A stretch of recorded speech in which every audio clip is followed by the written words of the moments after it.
This was the commissioning of INS Vikrant. Journalists around the world have reported on this story today, and they have described India's new warship in different ways. India's first indigenously built aircraft carrier, the second carrier in the Indian Navy fleet, the seventh largest carrier in the world. But perhaps the most fitting description for INS Vikrant is this.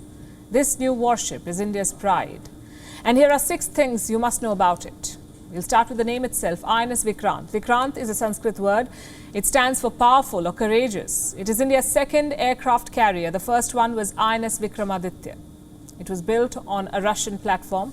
Here is what India's existing naval fleet now looks like. 10 destroyers, 12 frigates, 20 corvettes, and now 2 aircraft carriers with the addition of INS Vikrant. Now let's talk about the features.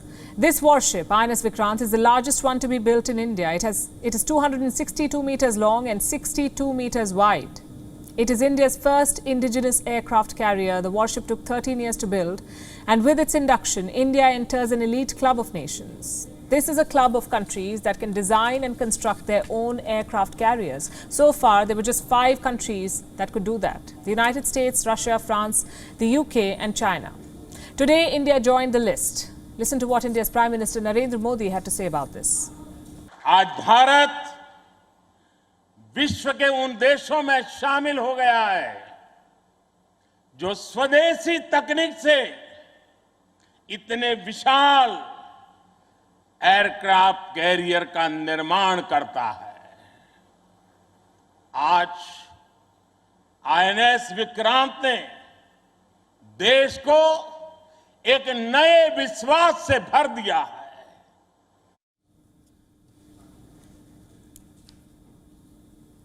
Let's talk about the capabilities now. INS Vikrant is a state-of-the-art warship. Nearly 1,600 crew members can stay on board. It can also host up to 30 aircraft, which includes MiG fighter jets and helicopters.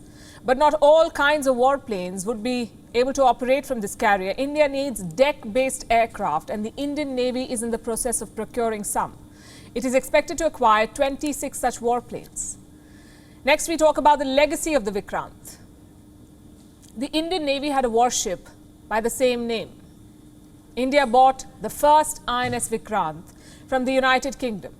And there's an interesting story behind this. That ship was being built for the British Royal Navy in the 1940s. It was supposed to be used for the Second World War, but it never made it to the battlefield. The Brits won the war without it.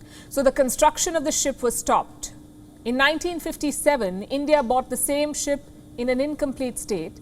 It was refitted in Ireland. The warship formally joined the Indian Navy in 1961, the Indian Navy fleet.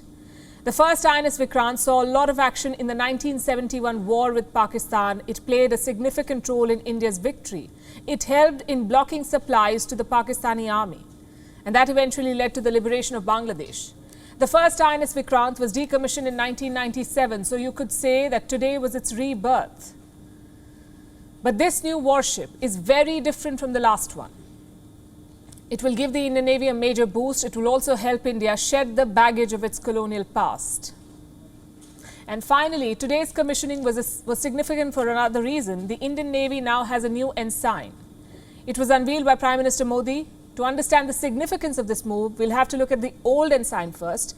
This is the Indian Navy's old ensign. It had the Indian flag and the Indian emblem. It also had the Cross of St. George from the English flag, a symbol of Britain's patron saint. Also a reminder of India's colonial past, the Cross of St. George has now been removed. This is the Indian Navy's new ensign. They released a video about it.